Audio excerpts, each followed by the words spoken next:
Aqui nós temos aqui alguns itens, né, como problemas atuais em sala de aula, né?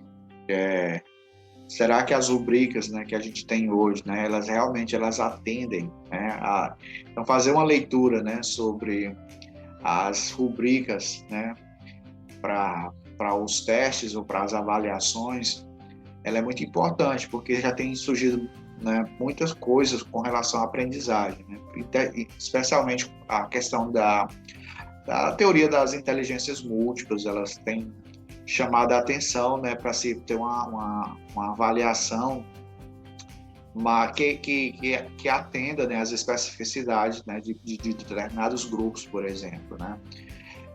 Eu lembro até um tempo desse que tinha uma crítica muito grande, né, sobre os textos que vinham nos livros de idiomas. Eles geralmente eles valorizavam ou o inglês da Inglaterra ou o inglês dos Estados Unidos. E as pessoas também que apareciam lá, o perfil de pessoas, eles eram muito elitistas também.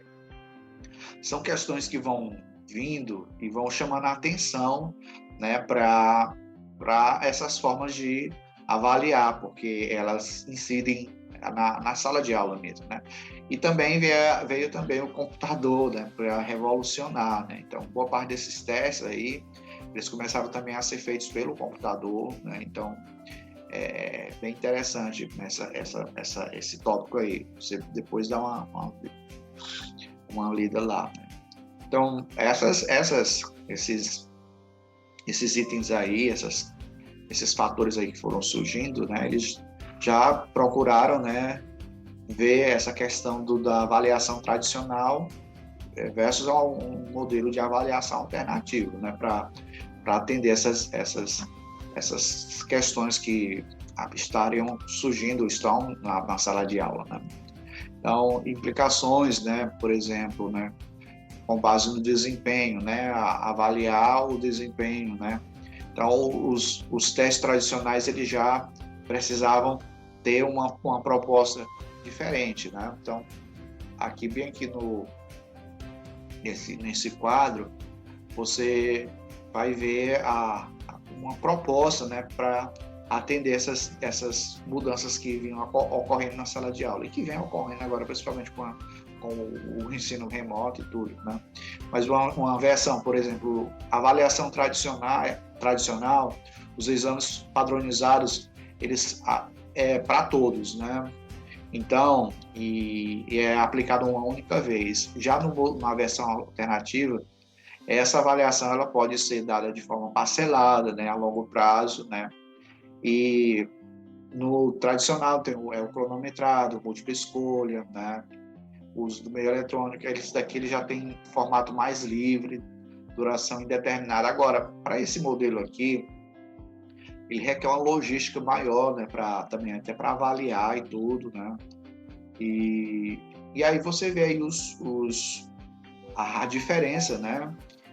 É orientada para o produto, né? Ela é orientada para o processo, né? Quer ver o que acontece entre uma etapa e a outra, por exemplo, né? Na alternativa. E promove o tradicional promove a motivação intrínseca, esse daqui mais aquela motivação interior, intrínseca do aluno. Ou seja, tem aí uma alternativa aí de avaliação que atenda mais às necessidades e interesses, né, do que está sendo avaliado, o aluno, né? Há também nesse material aqui um significado, uma diferença, né, entre o teste e a avaliação, né? Qual é a diferença entre teste e avaliação? Então, você vai ver isso também no material e é muito importante você saber. Mas os testes são instrumentos que são geralmente cuidadosamente projetados e que possuem métodos de pontuação identificáveis, né? Numa lógica mais objetiva, né? Quantitativa. Os testes são procedimentos administrativos preparados que quase sempre ocupam períodos de tempo especificado. A avaliação, por outro lado, é um processo contínuo que engloba um domínio muito mais amplo. Sempre que um aluno responde a uma pergunta, oferece um comentário, está acontecendo ali uma avaliação, o professor está avaliando, né, o desempenho dele. Já o teste escrito ele é mais pontual, ele avalia um determinado momento, né, do desempenho. Então, Por aí essa diferença aí, tá bom?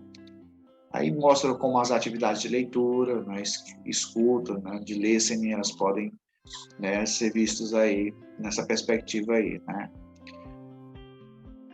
Um ponto importante nesse material é que ele diz assim que os professores estão constantemente avaliando os alunos sem espaço, né, para interação livre, tá? A proposta depende da sua perspectiva. Tá? A pergunta, na verdade, que diz assim: os professores estão constantemente avaliando os alunos sem espaço para interação livre. Então, é muito importante aí, né, quando você estiver avaliando na sala de aula, né, vendo, colhendo o próprio feedback do aluno, né, vendo se ele está, né, tendo esse espaço, né, para interação, né, e a observação, ela conta muito. Tá?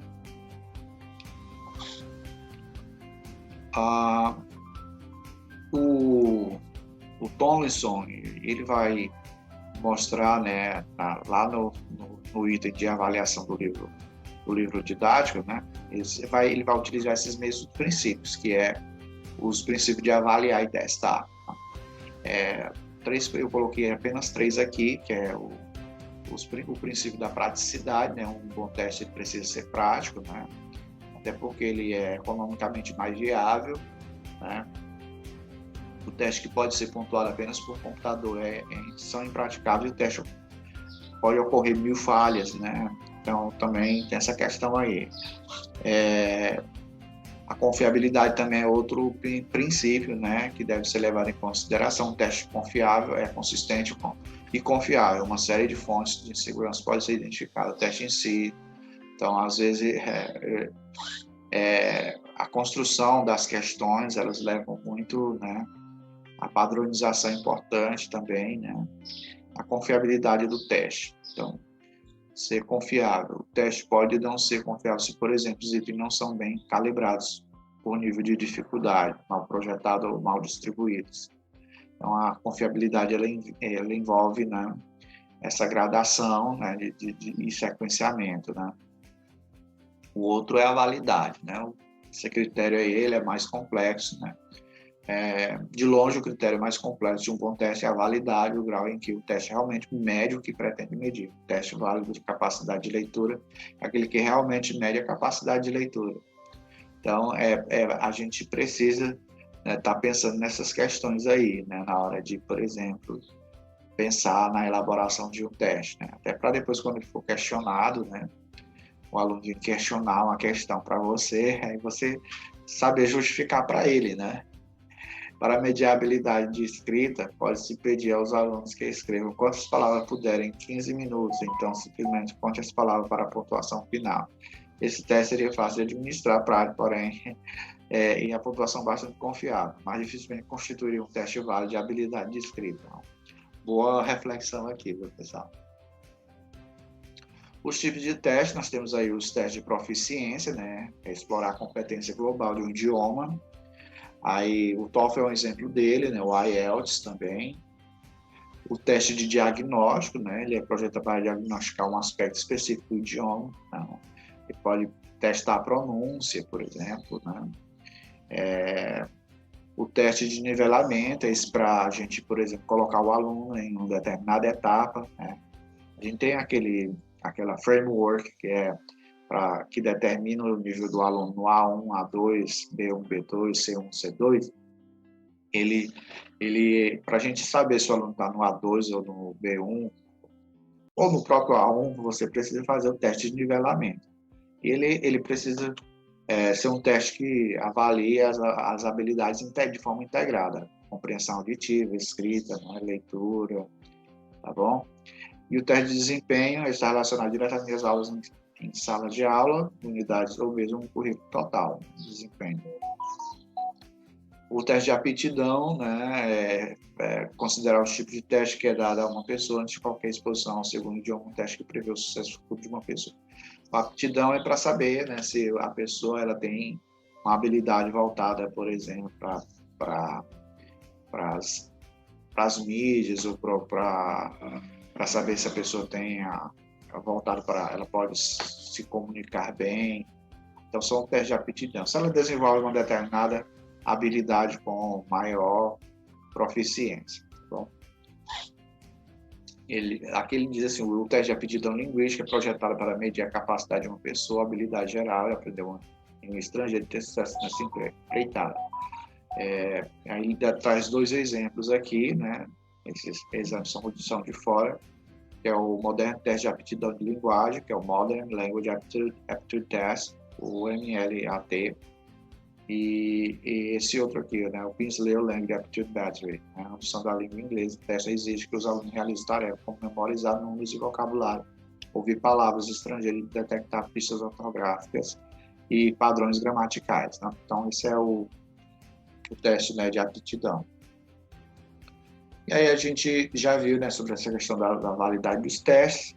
Então é isso, essa unidade aí ela procura, né, colocar diante de você a necessidade de você conhecer, né, os princípios, né, que regem a avaliação, a diferença entre a avaliação e teste, e os tipos de teste, como posteriormente você pode, né, estar desenvolvendo ou fazendo seus próprios testes para avaliar a aprendizagem, tá bom? Então, espero que a leitura, né, do material, isso daqui contribua para a sua para a compreensão, né, o estudo da unidade 3, avaliação da aprendizagem. Nós encerramos por aqui.